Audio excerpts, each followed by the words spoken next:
This episode is brought to you by The Rudy Project. Thank you so much to Mike Bunting and the team at The Rudy Project for sponsoring today's episode. If you want to receive 35% off everything that is Rudy Project, from helmets to sunglasses to gear, please check out the show description notes and you will find a link where you can set up an ambassador account to get, that's right, 35% off everything.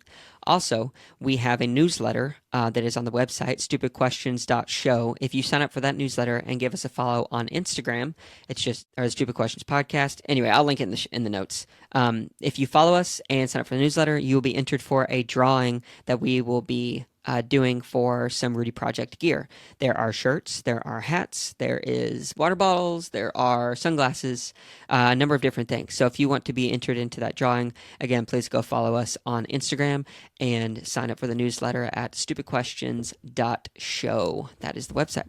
Thank you so much. How's it going, everybody, and welcome to this next episode of Stupid Questions. I don't even know what number we're on anymore, but that is okay. Today, we have on the podcast Mr. Tim Yount. He is a 34-year tenured employee at the USA Triathlon nonprofit. Obviously, we've all heard of them. They do a lot of awesome stuff in NCAA with, obviously, the Olympics and working with the Olympic Committee and so many other things. So Tim is the Chief Sport Development Officer for the company currently. He has held so many other titles, from VP of Communications, CEO a number of times, COO. He's done a great number of things for the sport, continues to do so, and has a really neat backstory as well. So, I guess without further ado, thank you so much for tuning in, and this is Tim Yount. Well, Tim, thank you so much for jumping on the podcast. Such a pleasure to have you on. I don't want to spoil too much, but I've heard and read that you are the longest tenured employee at USAT. Is that correct? 33 years. You just passed out? Yeah, it's crazy. I don't look at like 33 years because halfway through my career here, I had a chance to leave, and I did for a year, then I came Mm-hmm. back. Okay. So it's like 15 years and then 18 years. And so it's kind of split into two chunks. Oh, interesting. So what'd you do in between? I was the assistant commissioner for National Junior College Athletic Association, Okay. which is like the NCAA for junior college athletics. Yeah. So I came in and did a lot of support work for that group, and had a great time and learned a ton, and a ton that's actually helped me here. But I got wooed back to triathlon, Yeah. so I came back and took on a different role. So Good. Well, we're going to jump into all of that and dive pretty heavily into what you do, what you did. But first, to start off, just want to ask the question, who is Tim Yount? Tim Yount is a person who grew up loving sports, loving athletics, trying every sport. I grew up in a small town Okay. where I could do everything from tennis to basketball to football to wrestling to track to skateboarding, you name it, which really shaped everything that I ultimately now do in my career. The love of sport, the passion for sport, Mm-hmm. set me up to have a career in sport. I'm passionate. I love everything about life and people and the opportunities I've had to travel and never afraid of challenges, take on a lot of different opportunities. So kind of an adventurous from that perspective, where I don't get too stressed about anything, and Mm-hmm. have a pretty level head as far as never getting too stressed out or letting anything bother me. So that was my 1 minute overview of who I am and kind of where I've been positioned through my life. Yeah, no, that's pretty good. And I want to dive into some of those things too. I'll make a note or so. But you said you grew up in a small town. Where was this small town? Small town is Atwood, Kansas, and it's a little rural community of about 2,000 people. Oh, wow. That's really small. But it's a great sports town. It was awesome growing up. My parents were both teachers. I had a graduating class, listen to this, of 41 people. And so it was a small class. You got to know everybody. Everybody knows everybody. Everybody knows everybody else's business. Yeah. But it was just a great environment. And it was really nice because Northwest Kansas is where we were. I was able to get to Denver in 3 hours or get to Kansas City in 8. And so I spent more time in Oh, wow. Colorado than I did actually in Kansas growing up. Yeah, I didn't even think about that. When you think of Kansas, I don't really, or at least when I do, maybe it's because I don't know my geography very well, but I don't think, oh yeah, Colorado is relatively close. But you do have to drive through it. It's pretty flat. Well, it was. Go for it. Yeah. Well, what's so funny is we would ride as kids, right? And so it was 20 minutes to the Nebraska line. So we'd ride up to Nebraska, and then ride back. And then the next day you could do a ride to Colorado. We were 45 minutes from the Colorado line. You Oh could do wow. a ride to the Colorado and back. So in 2 days you could go 3 states, right, Yeah. including your own state, on a 65-mile ride. So it's kind of cool from that Y- perspective as well. Yeah, that's really neat. I live right on the Tennessee Georgia line, so I can on most of my rides ride through 2 states and 5 counties, and without too much hard effort at all. So yeah, totally understand that. So any siblings? I have a brother and a sister. My brother is 3 years older. My sister is 5 years older. So I was the youngest, which meant I got picked on a lot. No, I didn't Yeah. really get Okay. picked on, but I was the young. I learned through their mistakes what hopefully not to do. But yeah, I have a great relationship with both Yeah. of them.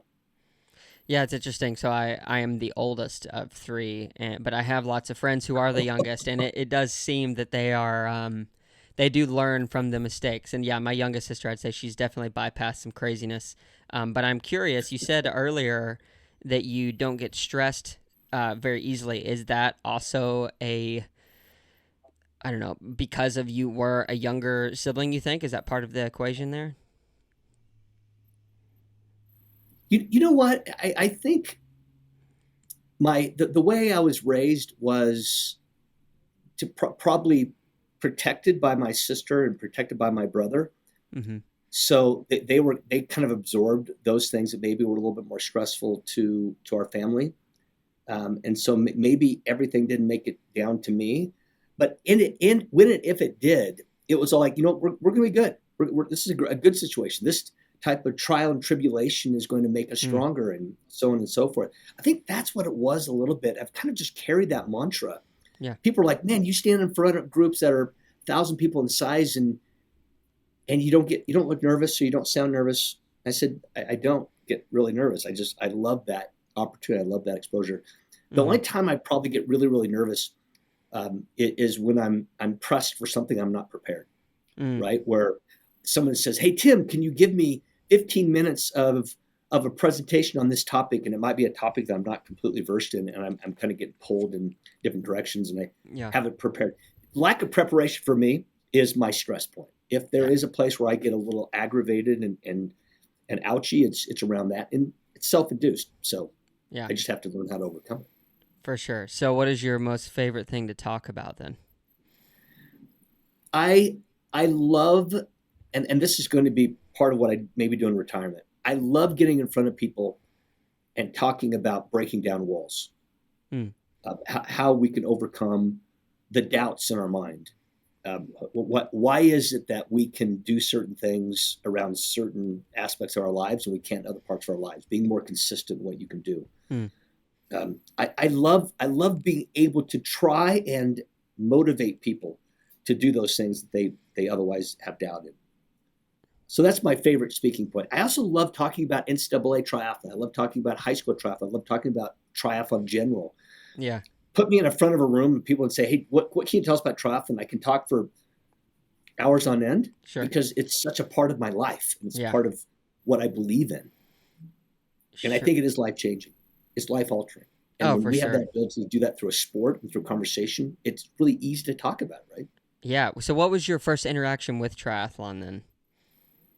It was back in undergrad. I was at Kansas State University in Manhattan, Kansas, Okay. and I was part of a relay with some friends that said, "Hey, why don't you come and do it?" And I could have done the run or the bike, and I ended up doing bike on an old clunky bike that I had gotten through a garage sale, probably two times too small. It was probably a 48 centimeter frame. I should have been riding like a 52 or 53. Sure.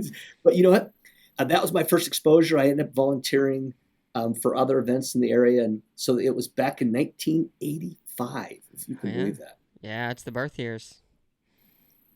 And it was a little town event. I say little town event. It was at Tuttle Creek Boulevard in Manhattan, which is a beautifully positioned lake for a triathlon. Has a little body of water and has a lot of paved roads, and it was right off the edge of town, so it's easy to do, and you didn't have to drive that far. But the Manhattan heat can be pretty extreme in Yeah. humidity, and For so sure. you had to bear through the hot day and the super humid activities. Even for a small little relay, I remember thinking how hot I got on the bike on that day, but it was great. It was Yeah. awesome. What was the distance of the triathlon? It was a sprint race, so Okay. it was probably a 300-meter swim. I can't remember exactly the distance. 300-meter swim, 11, 12-mile bike, and a 5K run. And it probably wasn't a 5K run. They probably said it was a 3-mile run right back then. Yeah. We weren't using kilometers a lot for Yeah. things that we were doing. But it was super sprint, super short. And a lot of college kids did it. K-State is about 20,000 students. So a lot of kids Okay. were there. And Manhattan's a good active town too. It's a college town. So it has a lot of people. So we probably had 400 people in the race when I first did it. Okay. Wow. That's sizable. Was it put on by like the university itself? It wasn't. It was just a local entrepreneur Okay. who happened to produce events, and I can't remember even the person's name. The great thing about it is if you go back and you look at some of the names, and I'd have to go really dig deep on the participation list, but there were people like Clark Campbell, who was one of the top elite athletes back in Kansas the day, Okay. and there were some really good Kansas athletes that would come do this event, and then they do Topeka and they do a lot of other area races. But I remember thinking, Clark Campbell, here's this star. He's now the swim coach at University of Kansas, right? After Okay. many years, and he was one of the top triathletes in the region. Just thinking about what it would take to be that good. Yeah. I would never be that good because he was a great swimmer. I'm a pathetic swimmer. So. Yeah. So when was the last triathlon that you participated in? It's been a while. The last multi-sport event that I did was actually not even a triathlon. It was a duathlon. Okay. And it was in Fort Morgan, Colorado, probably 6 or 7 years ago. But I've done a lot of other things since. I've done some bike. I call it bike racing. It's more bike riding, but I ride like I race, Mm-hmm. where I'm after the clock, or I'm chasing the clock, or I'm chasing people in the front. And I ride 10 to 12 hours a weit now. Wow, that's a lot. So I stay pretty fit. And so Mm-hmm. cycling is my forte. Cycling is my go-to. Yeah. So that's it. I'm not racing competitively anymore, Mm-hmm. but can I get into a century ride and ride pretty hard and fairly fast? Up to about 2 years ago, I could. Yeah. I'm almost 60 now. And Okay. so when I look at almost turning 60, it's like, where is my power gone? Yeah. I can't climb like I used to. Sure. Yeah, man, I can only imagine. I mean, well, so you've done quite a few triathlons or multi-sport stuff. I mean, obviously, throughout the Yeah, years, I would imagine. yeah, 30 to 40 in my career, which Okay. isn't a lot thinking about my career being so long. Mm-hmm. But I've done, I raced bikes for 6 or 7 years.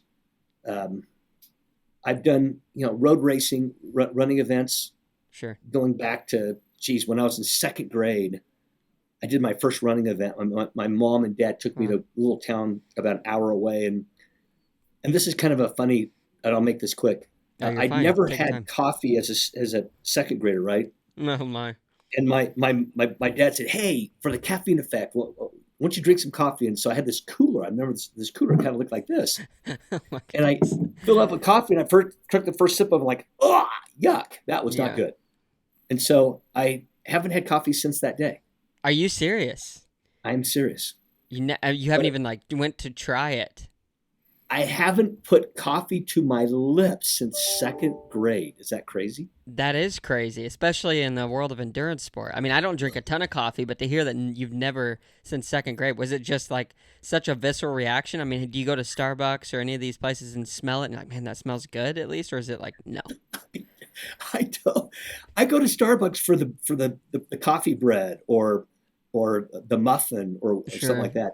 It doesn't even entice me. And I think maybe that second grade experience was the worst tasting drink I think I've ever had. Yeah.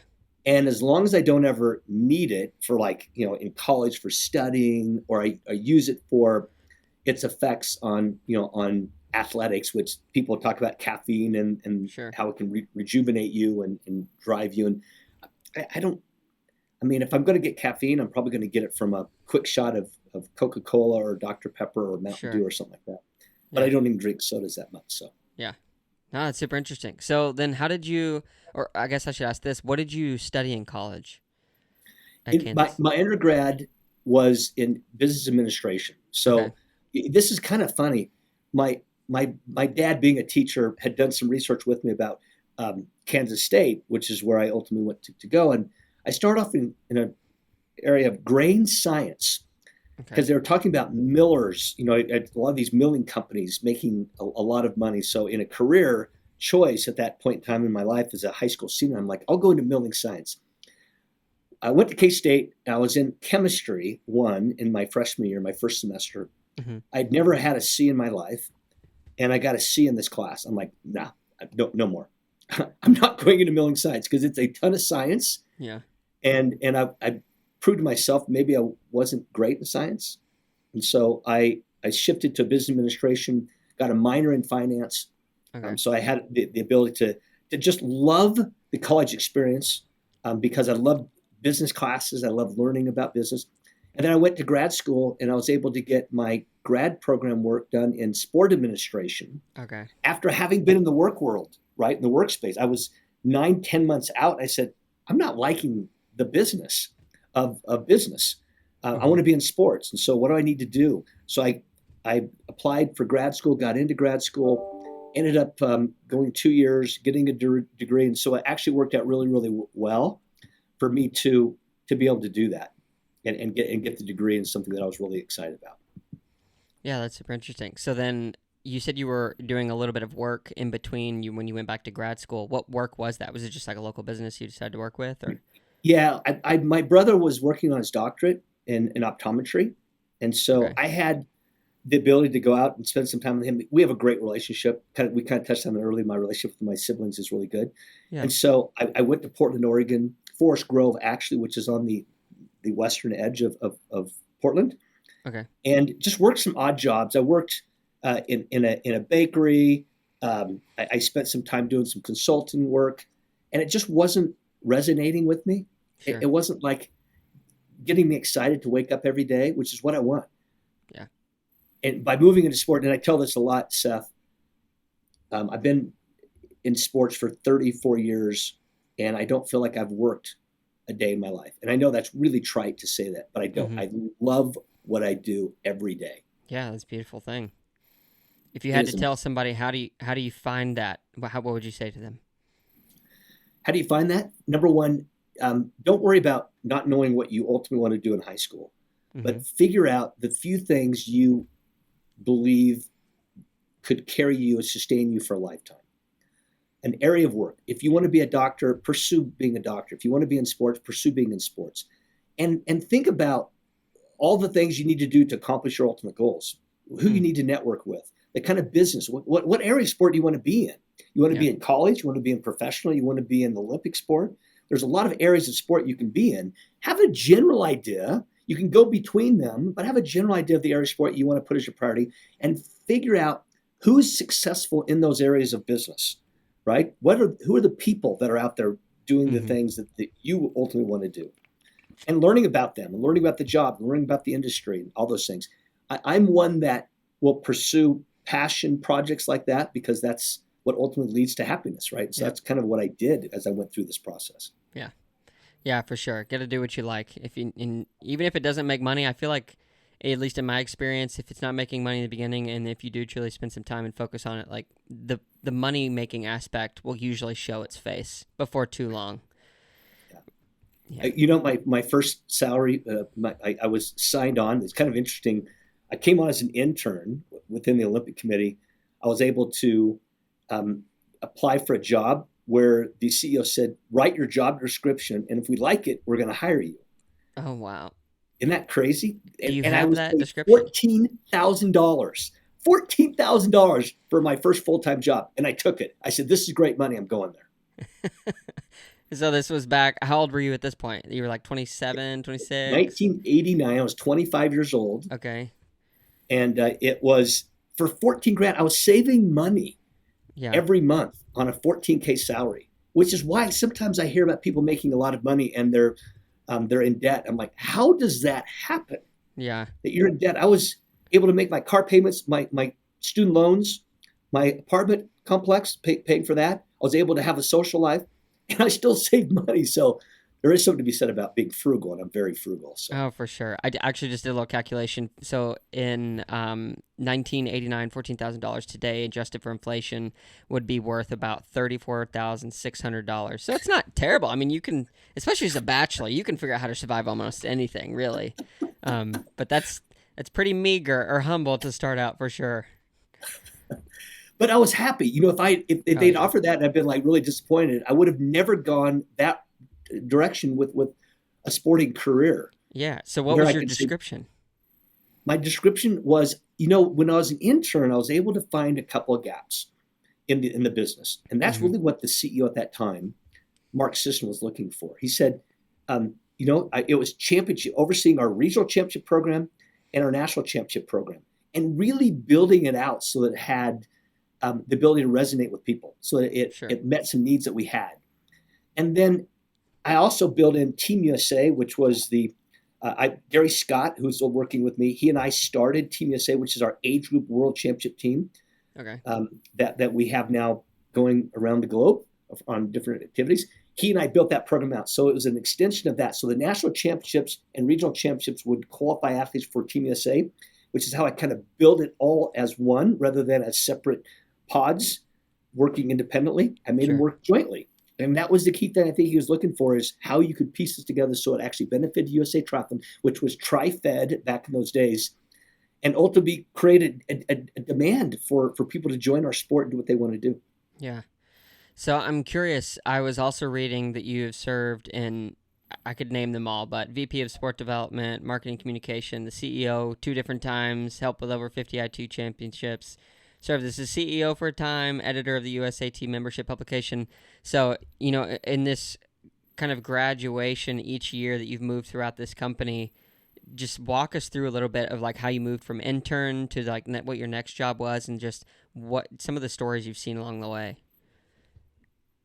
Yeah, when you're an intern, you're pretty green, right? And Mark Sisson, funny, 20 years after he brought me on as a full-time stepper, said, I didn't know if you were ever going to really make it in our sport, because you came in and you were green, and you didn't know a lot about the sport, but you adapted and you learned and you worked hard.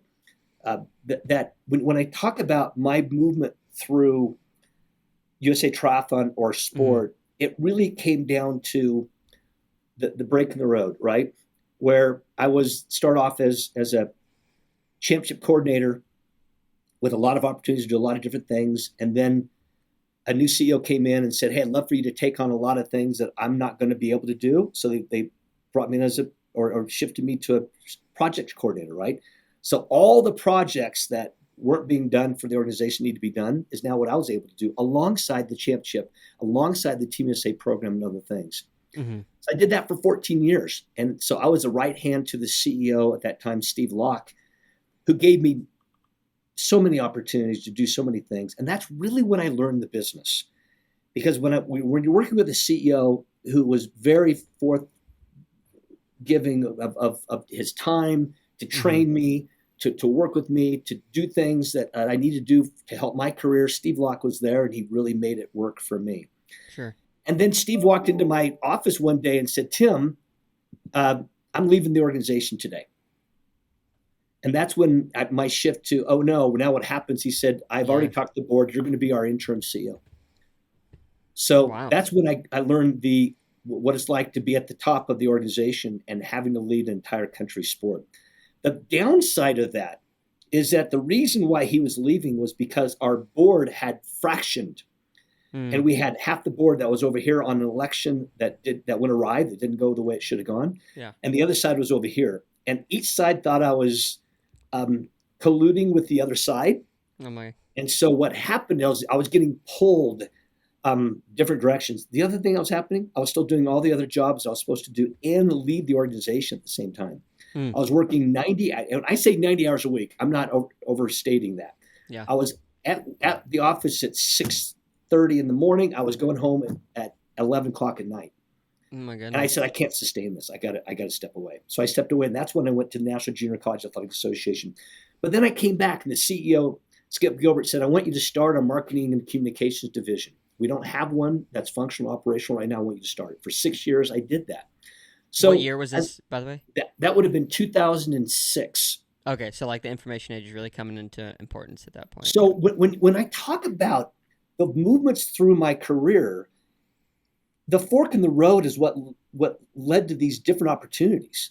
If Skip Gilbert doesn't call me 8 months into my time at National Junior College Athletic Association, I'm probably still with the NJCA or probably in collegiate sports, because that would have probably been the step that I would have taken to get into the other side of sport. Sure. Because I love that side of sport. I'm working with the NCAA program now, and I still love that side of what I do here. Mm-hmm. But then I was in that position for 6 years as the senior vice president for marketing and communications, which had me establishing every part of what we need to do in marketing communications. And luckily, I had been engaged 14 years in marketing communications under Steve Locke in that previous role as assistant executive director. So I knew a lot about it. I'd done a lot of work in undergrad as a business major, so I was able to apply some of those things. Mm-hmm. And then I was the interim CEO when Skip left, and that I was able to serve a little bit longer time frame in that interim CEO, knowing that I'm a project-based person. Give me something, start it, build it, create something really good out of it. I probably don't have the right DNA to be a CEO of a company where I have to give up all those operational duties and responsibilities. Sure. And lead with a completely different view of life and the world and your sport. That was just something that I came to learn and know.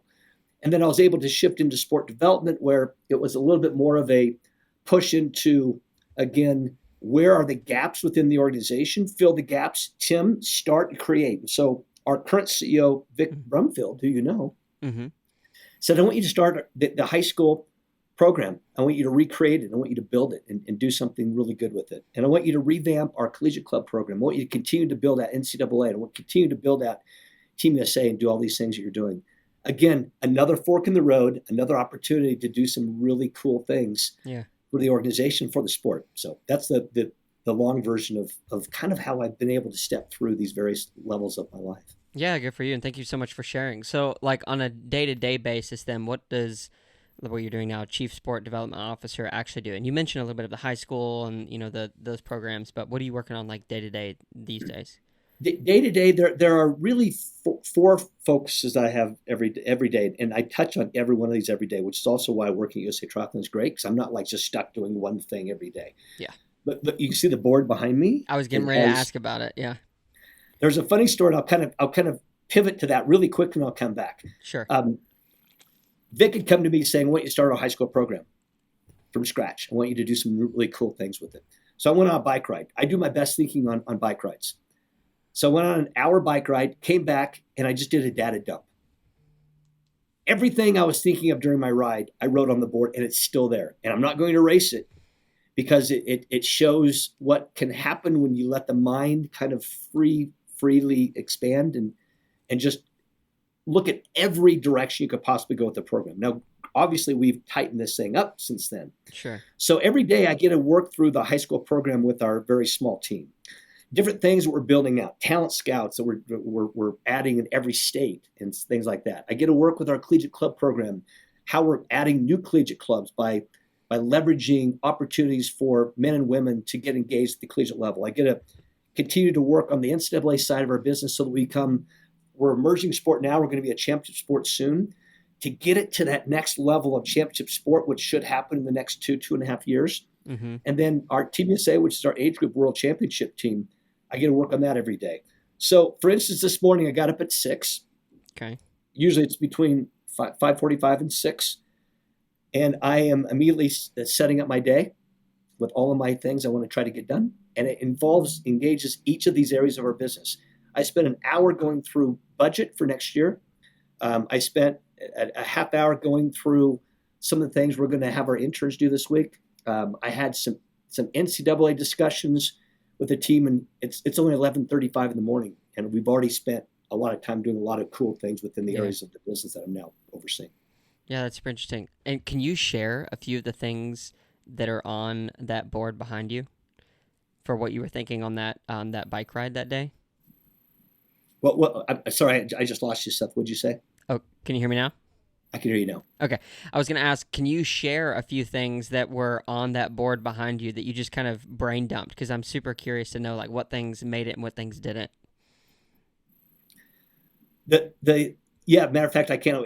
One of the areas is priorities. One of the reasons why I felt taking on the high school program was really important is that our NCAA programs need recruitment, right? Need to build on Mm-hmm. recruitment. So the high school program becomes a feeder to the NCAA program as far as talent, Yeah. finding athletes that can get to that next level. So on one side of the board, which is actually this side, I talk a little bit about what the priority is going to be. We're going to focus on cities where we have NCAA institutions first. We're going to have cities where we have collegiate clubs second. We're going to have cities where we're building out youth programs third. We have another area of our business that's doing that. And the fourth prong is where we already have adult clubs doing extensions of high school around those adult clubs. Okay. And then I kind of moved to the next level, which was about marketing communications, which is the lower middle of the board there. We Yeah. had to talk about what we can do to market and communicate and promote the sport. And then I moved to the higher prong where I got into what other models exist that are really successful. So I talked about NICA. I got some NICA points up here.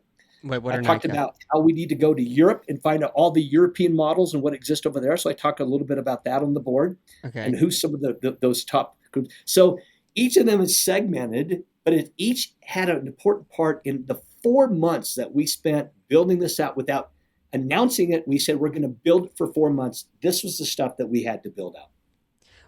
You said NICA points. What is that? NICA is really it's the Off-Roading Cycling Association. Okay. It's really been a fast-moving high school sport build that exists in nearly every state. They built it from the ground up. It was a Okay. concept of getting kids that have maybe never done any athletics whatsoever to get on a mountain bike and ride the Yeah. trails and be engaged with a team and thinking about what you can do as a person to improve, as they say, 1% every day. And they've really latched on to some philosophies that I agree with, that I want to model ours after, which is if you want to come do it, do it. There's nothing that's going to keep you from doing it. We don't have a structure that is only for those that can afford to do it. We're going to build a structure that allows anyone and everyone that wants to do a triathlon, a duathlon, an aquathlon, an aqua bike event is going to have the ability to do it. No equipment is going to be short of any person saying, I don't have a bike. We're going to get you a bike. Someone says, I can't afford running shoes. We're going to find you running shoes. Yeah. I don't know anything about the sport. We're going to get you coaching, the support you need to actually be able to learn about the sport. I don't have any confidence to do sport. We're going to have a coach and a mentor that's going to help you create the confidence you need to be able to do your first sport. Nothing is going to prevent anyone from doing the sport if we can build it right. I think we built a pretty good model around that. Yeah, super interesting. So it cut out a little bit there, but what I picked up was basically you worked for 4 months to kind of build out this program, and then you started to share a little bit more of how that's been putting into place, and then you were talking about NICA and how it completely just has opened the gates, I guess, for people who may not have the opportunity to necessarily go out and get a mountain bike. So my question is for you and NICA and kind of these surrounding organizations, because I think they're mostly nonprofit. Where does the funding come from, for building out? Because you're talking about scouts, building high school programs to feed the collegiate programs, to feed the championships, to feed, ultimately the professionals, and then on and so forth to the Olympics or whatnot. Where does the money come from for this stuff? Well, we have, and this is what's amazing is this first year that we're in year or month 4 right now of actual having it unveiled, Mm-hmm. is we're building on a volunteer model where we have talent scouts. We have over 100 talent scouts right now, and they're building the sport in their state. And what they're doing, they're not going out there finding athletes. They're finding coaches that can help build a club in an area of the state where they need to build a club. They're talking to race directors who can actually add a high school wave to their event at a low registration fee so we can get kids to compete without having to spend a lot of money. Yeah. We're supporting them with members of USA Triathlon that can give them product. As an example, there's a reach that I did this morning about a club that we're building here, and I had 8 people reach back and say, I'll give you bikes, I'll give you trainers, I got some shoes, I got some helmets. We had a couple of companies that reached back to us and said, I'm going to give you a 40% off on the purchase cost of this. We're building a volunteer model because we believe that it will ultimately lead to a model of support for the coaches that are doing them when they have an understanding of how big their business, their club can get, what the needs of those clubs are. One of the things I learned, Seth, about studying some overseas models is that some of them are not charging a fee to be part of a club. Mm-hmm. They're saying, what can you afford? What do you think is affordable for you as a parent? If the parent comes back and says $25 per kid, I've got 3 kids, to join the club for a year, then that's what they're going to accept. But in talking with the parents that can afford to pay more, we're saying, hey, we might want to have you help scholarship if you can. Can you pay $75? And people are like, I'll pay you $100. So what you find is actually you generate more funding support for your club through that open model. It's a European model. It shows itself as working almost better than a standard. It's $80, like it or not. If you can't afford $80, then you're not going to be part of our club kind of mentality that some clubs have adopted. That's not what we're doing here. So we're building it around volunteers, people that can give time, that give product, to give money, that race directors can lower their fees. Ultimately, it will be a funding model that we'll be able to generate some funds around to support the commitment that these people in these early stages are giving to us and giving to the sport. We just haven't built it into this first year model that we actually created. Yeah, that's super interesting. So do you have like a metric of success that you're looking to hit within the first year, first 2 years to kind of say like this is working or isn't? Yeah, it's funny when we set our goal of having 40 new high school clubs this year. Okay. We're at 82 clubs right now. Wow, that's awesome. We've got a whole quarter to go. So we've established another number that we're going to hit, which is pretty amazing when you think about it. 81 clubs total, 77 are brand new. And we've done that in 4 months because we've been really aggressive with it. We pushed, we got the right people in place doing the great things. It's really about people doing the great things, not so much about what we're doing. Yeah. We also have talent scouts. We talked about leaders within the state. We wanted 30 states represented. We've got 35 states represented right now. Right. Which was just also good. We wanted to have 3 diverse clubs. We've got 3 diverse clubs we're being able to create in areas of the U.S. where they otherwise wouldn't have been able to afford to be able to do what we're doing, but we got great people on the ground doing some stuff there. So we're continuing to build. We want to have each club have a minimum of 5 kids on their club by the end of the year. So that's another metric that we're hoping we can actually also hit. We are building these clubs out. There's no cost to register your club with USAT. And there's 10 free memberships we're offering to these kids to be part of it so they can learn about the sport and get information from us and get the magazine and do all those cool things that we're able to do with that too. Again, a commitment that we feel that USAT needed to make in order to drive this. Yeah, for sure. So on the marketing and communication side for this push, I'm not super subscribed to a lot of the stuff. I mean, I've seen trimmers every once in a while, I think, of some of this stuff going out, but I haven't seen an overwhelming, just I wasn't that knowledgeable about it. So what are you guys doing and what should we be following as listeners and as myself to kind of stay in tune with the developments that you guys are working on? Well, you know what? One of the things that we know is we need to paint a pretty wide brush.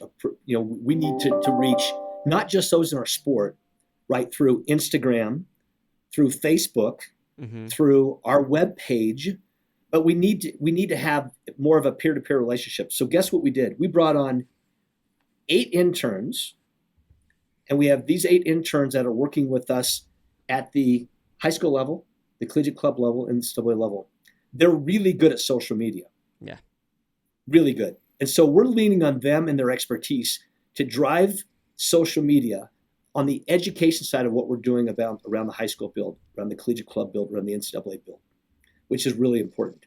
And we've done that because they also are almost peers of these individuals that they're talking to. And so when you're talking about mental health, when you're talking about questions that kids have or parents have, who better to respond to them than a college student who's an intern with us versus someone from the national organization that may or may not be seen as people that are really aligned with them as 18-year-old, 19-year-old kids, right? Yeah, yeah, yeah. And so that's been an angle that we've taken. So we are doing some new and different things right now through our different communications.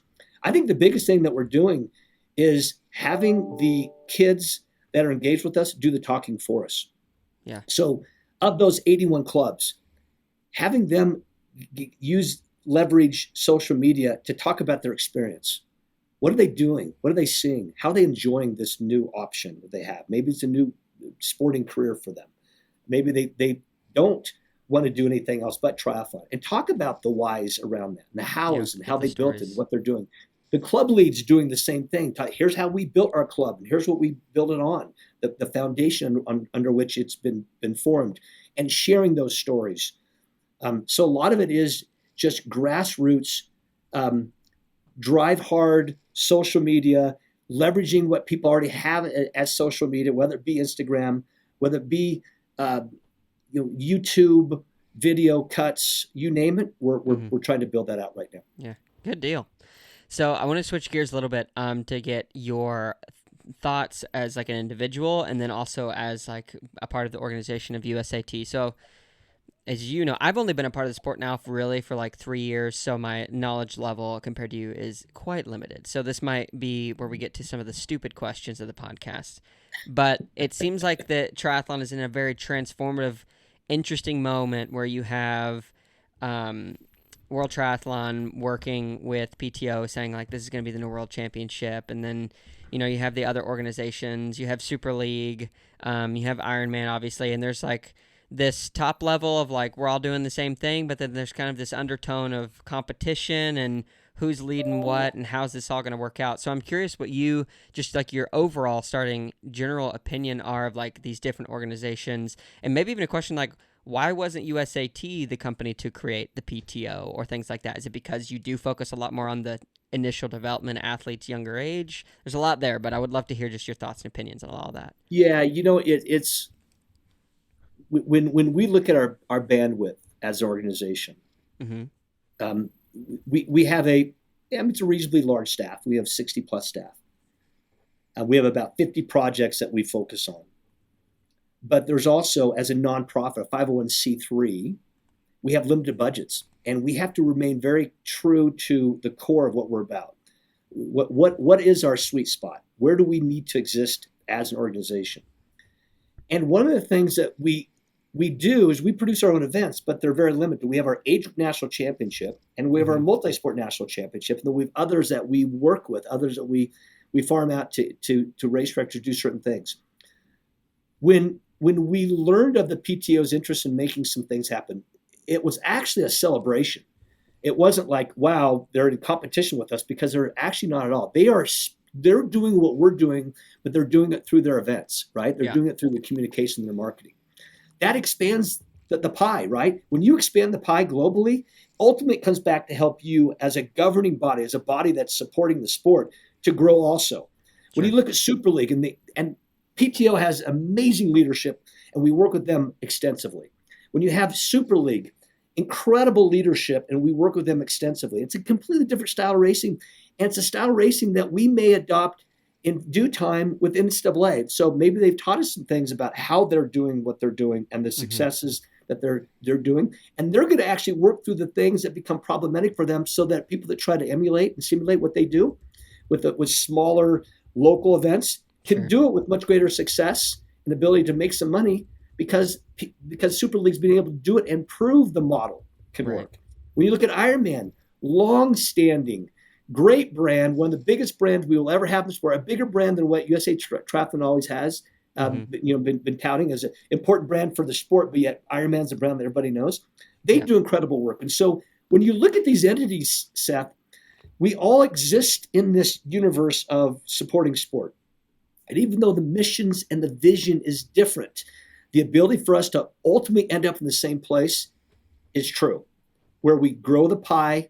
We have more race directors putting on events once we get through this last phase of fallout from COVID. Sure. More athletes doing races, and we're expanding our race disciplines as well. We're talking about gravel triathlon as another option, multi-sport. We're talking about super sprint races. We just came back from a world championship in Spain. We had a 28-minute race. It was a super sprint time trial. Mm-hmm. We have all of these new disciplines that are kind of splintering. I say splintering in a very positive way, Yeah. the sport, so that everybody can do it, rather than a few people saying, I can't do Ironman. Well, it's Sure. not just about Ironman. It's about all these other sports and disciplines and distances as well. That's how this can work together, how we can work together in this universe. And that's how we are working together in the universe, where we may put on some events with PTO again, as we did in Milwaukee. We've done some work with Super League in Malibu as part of our Collegiate Club National Championship tie that we had. Continuing to find opportunities to work together is really what it's all about for us as well. For sure. I like the optimistic outlook on it, and that's a good way to look at it. I mean, as long as the sport is growing, for sure, I think that's always a good thing. You mentioned in there this last leg of kind of the COVID fallout. What is that specifically? I think I know what it is, but would love to hear your thoughts on that. And then, are you seeing now exponentiated growth post-COVID in any ways? And if so, what? Because I don't necessarily have that view. I mean, in some ways I do, but I would love to hear your opinion on it.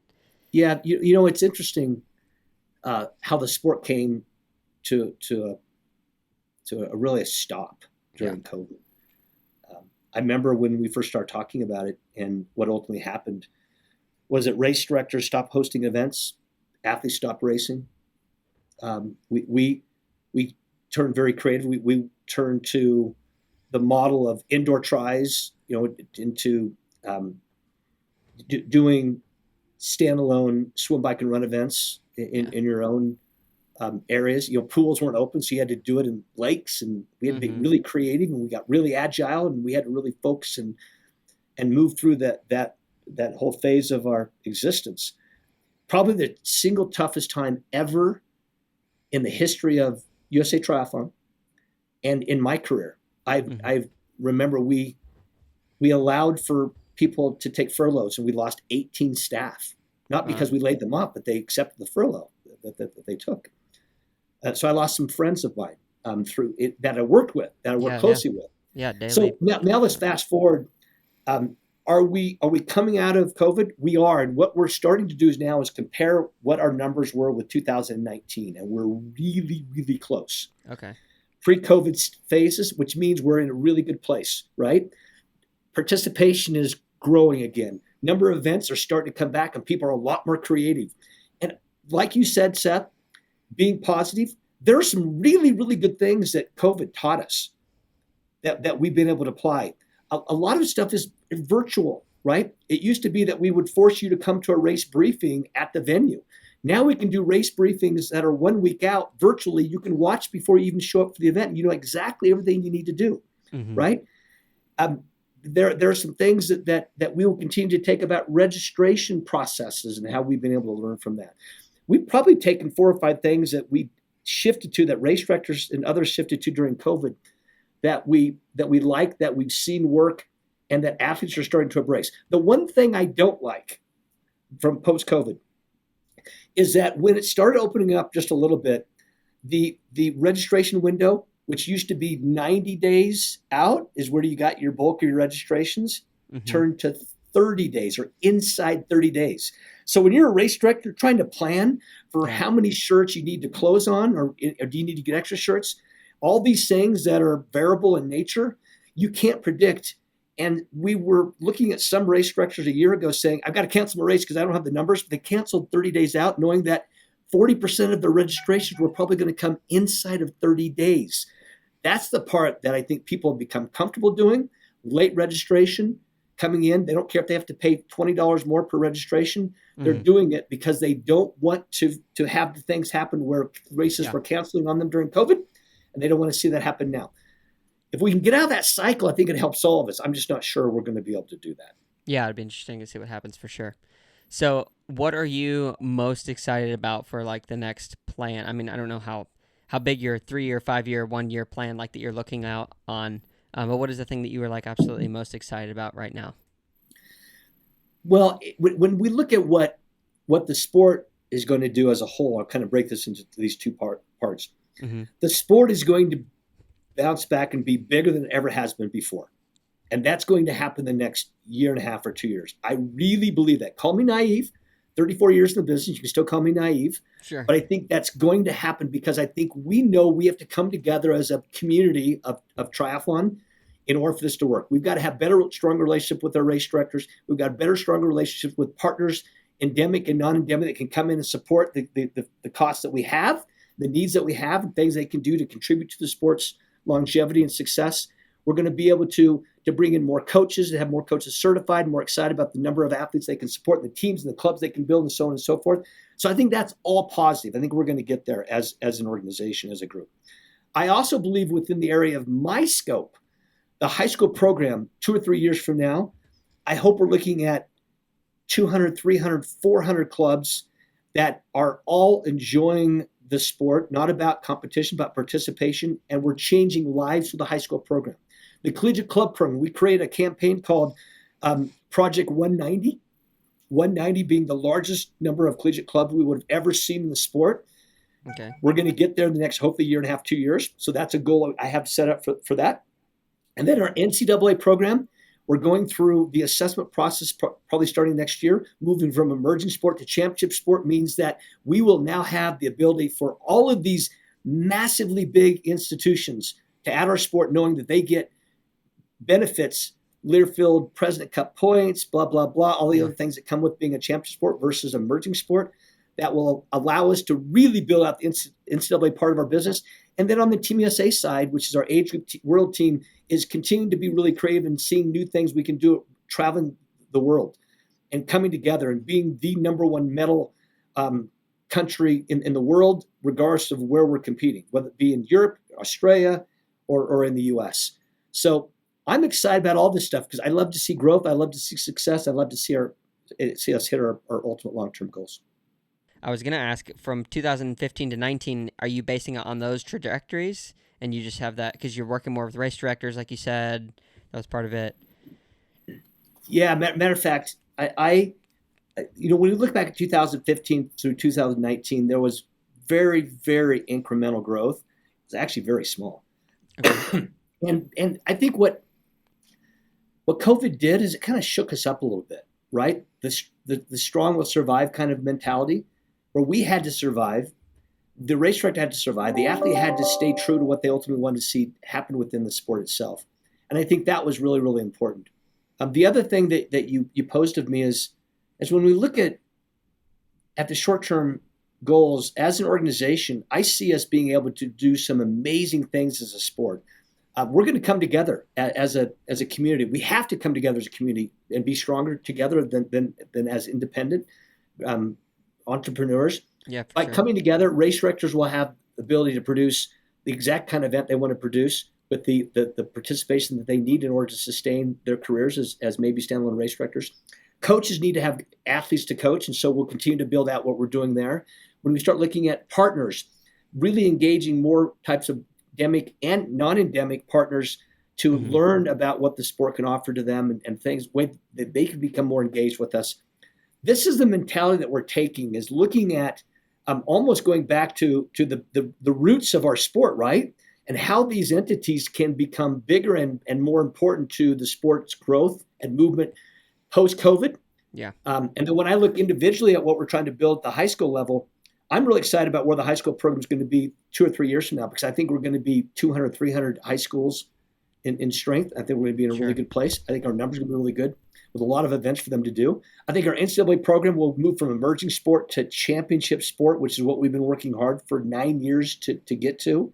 And I think a lot of institutions are going to start adding the sport because they're going to see that we're at the championship level, which a lot of them have been waiting to see if we're ever going to get there. We're actually there now. And what does that actually mean? Sorry. I just want to interrupt for a second. What does that mean to get to the championship level? Is that because you have the level of athletics, like the actual athletes themselves that are performing at a level that where you consider championship, or what does that mean? Yeah, it's a good question. It's not a dumb question. It's a good question, Seth. It could be stupid. We were back in 2000. I'll make this quick. Back in 2006, we started talking about what would be the zenith. What would be the most amazing thing that we could build out for triathlon, and that was NCAA triathlon. So we spent 5 or 6 years building it out. We were approved on the floor of the NCAA convention in 2014. We we've been building NCAA triathlon since then as an emerging sport, emerging to the extent where the NCAA said, you're a sport that has great potential to be a really big NCAA sport over time. So as an emerging sport, we fall in with a couple other sports that are also emerging, which means they're growing at this level of collegiate triathlon. Mm-hmm. Moving to championship status means that we are no longer emerging, that we've met the criteria and the expectations of the NCAA as a next level sport, which means we are going to be treated the same level as track and field, swimming, lacrosse, all these other sports that are full-fledged NCAA varsity sports. On the women's side, we're emerging sports on the women's side. We haven't built up the men's side just yet. So that would mean that we've done all the things we need to do to get to championship level, which means they cover the burden of costs, right? For when student athletes want to get to national championship, NCAA covers those costs. They put on the events on our behalf. All that is absorbed by them for us so that we don't have to bear the burden of those costs as we're doing right now. NCAA is a nonprofit as well? NCAA is that's a great question. I'm pretty sure it's a for-profit. I mean, it would make sense with especially the big sports that you think of when you think of NCAA. Yeah. But I mean, how are they making money? I guess off of like college football and TV sponsorships.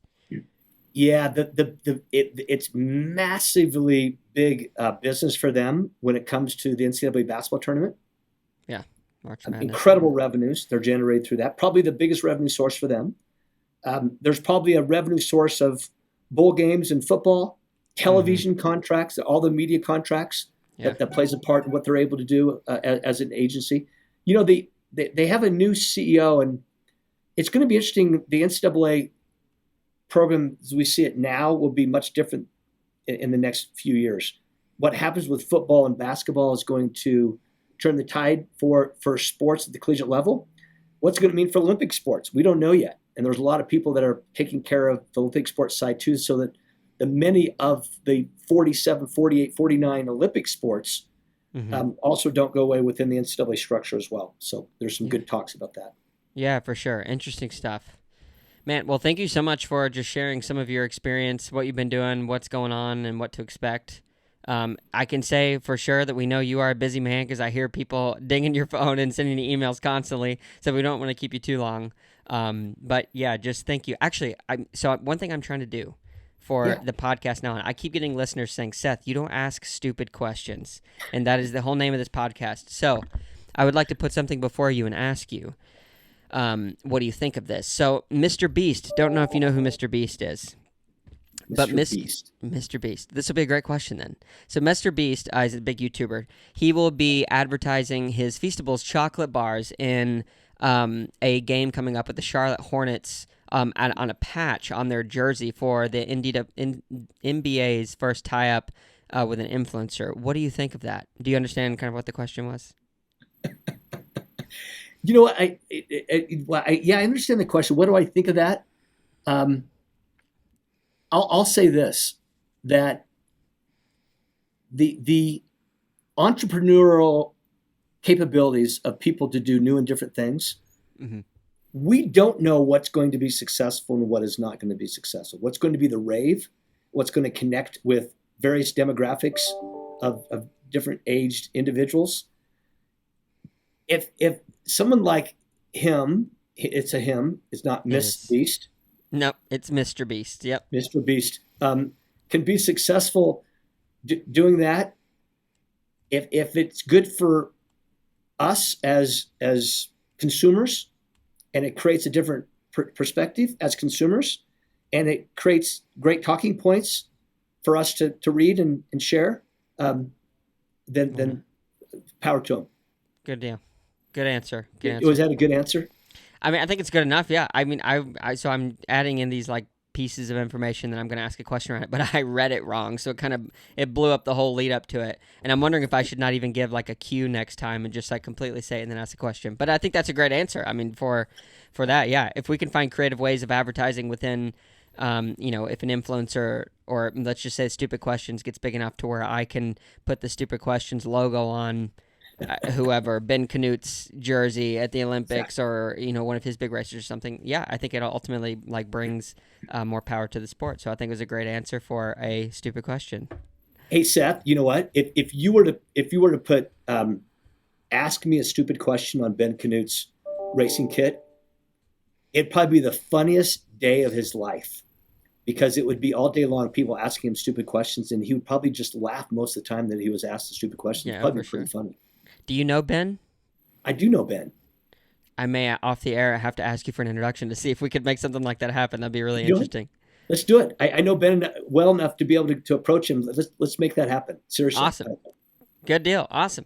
Sweet. Well, hey, thank you so much, Tim, for taking the time. It has been a great pleasure, and we will catch you in the next one. Awesome. Thanks again. Thank you so much for checking out this episode of the Stupid Questions podcast with Tim Yount. Huge thank you to Tim and USA Triathlon for making it happen to set up a time and get connected. As you heard from the interview, Tim is a very busy guy, so apologies about all the extra dings and whistles there. It sounds like a air bike horn, which is really funny.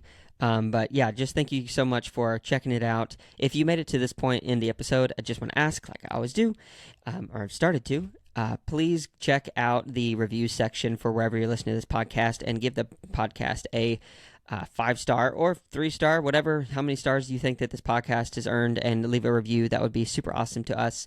Also, if you want to check it out on YouTube, you can do that at the, just type in Stupid Questions with Seth Hill on YouTube, and it will show up. The logo is exactly the same as wherever you're listening.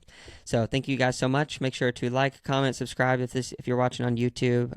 Thank you so much for the comments and for everything that you guys have enabled so far. This has been a fun journey, and look forward to talking to you in the next one. Goodbye.